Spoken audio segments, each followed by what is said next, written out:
I shall now take you to a pleasant ride to India's diversity. This is a presentation of Kaleem Khawaja, who is a learned gentleman. Being a scientist, Mr. Khawaja is so very well versed. This morning, I have a lot of questions for Mr. Khawaja on the growth of artisans and education in the Muslim society. Interesting, isn't it? Let's have a look. It's that time again to drift towards India's diversity. This is such a vast and a rich topic, and we have such short time, so let's get down to the gist of things. This morning, we shall look into the growth of artisans and education in the Indian Muslim society. To fill us in on this, we have our expert, Mr. Kaleem Khawaja. Welcome, Spur. How are you today? Much. Thank you, Nilma.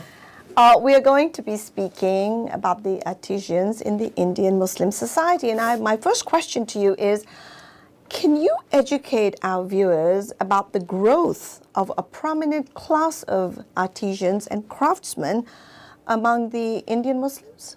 Yes. Part of the growth of Muslims becoming skilled artisans is due to the fact that over 100-year period, from Jahangir to Aurangzeb, the Mughal kings built so many countless monuments. Not only the kings, but their daughters and their sons. It was a spree in which they built millions of monuments. And the monuments are not only in Delhi and North India, but also in South India, in Ahmedabad, in Hyderabad, all in Bengal. So many. So in doing that, and as you know, to build grand monuments like Taj Mahal, they imported some great architects and engineers from Iran and other places who had built similarly, and they made the Indian craftsmen. And if I may say so, about at least half of them were Hindus who were artisans. They were potters or whatever, and they made them learn the skill of fine chiseling in a stone and other things. And they also started, in India, the greatest need of India was irrigation of fields, because production of agriculture was highest target with the population. So together they created what is called a Persian wheel.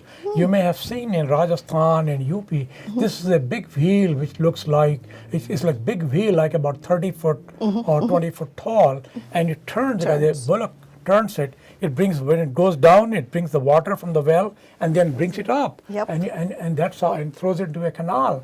So this Persian wheel is a purely Indian invention, because again, it's a marriage of the Indian craftsman and the Muslim craftsman.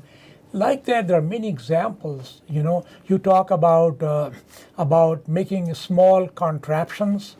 Mughals, much as this was not modern technology, but they created a medieval age technology of their own, and they created so many things, with the result that by the time that the British came, or the 19th century, the field of artisans and craftsmen also working on clothes like saris, making magnificent shawls and saris. They became so good and so expert. And the British had nothing like that in England. Such fine craftsmen, such nice embroidery, zari, zardozi, chicken. British used to take it from here. British women who used to come here to India to serve with their husband, they'll take all these things back to England, and they will tell their friends, there's nothing like that in England. Especially the 9-yard saris that we women wear. Yes.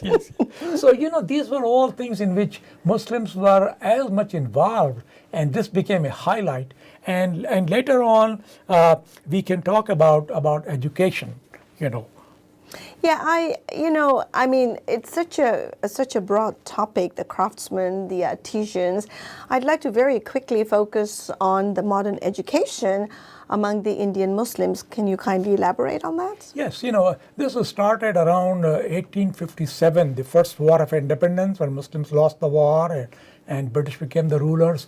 Then after a few years in which the Muslims were sulking largely and not reading English, they decided that they have to learn English and modern modern education. So there are three institutes that were established. One was the university in Aligarh, which today is known as Aligarh Muslim University, established by Sir Syed Ahmad Khan. The other was in Bombay. It's called Anjuman-e-Islam, and the founder his name was Sir Badruddin Tayyibji, who used to be Chief Justice of India, and he became the initiator of this university called Anjuman-e-Islam.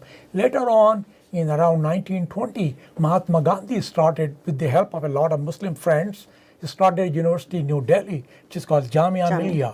So these three are examples of modern technology, modern education being brought. Now all these universities have medical colleges, engineering colleges, etc., and science. So this is how, but Muslims are still working on that. Of course. You know, they had a late start, but they are working on that, on imbibing education, becoming modern. Sure. I mean, it's all growth, so every day we grow, and it's only healthy. Well, with the essence of time, I'd like to thank you very much for coming today and educating our viewers on India's diversity. And to our viewers, I hope that this was educational for you. Please join us next month right here on Fox 5 Plus for more insight on the Indian Muslims. Thank you, sir, for coming once again. Thank you for inviting me. Anytime, sir.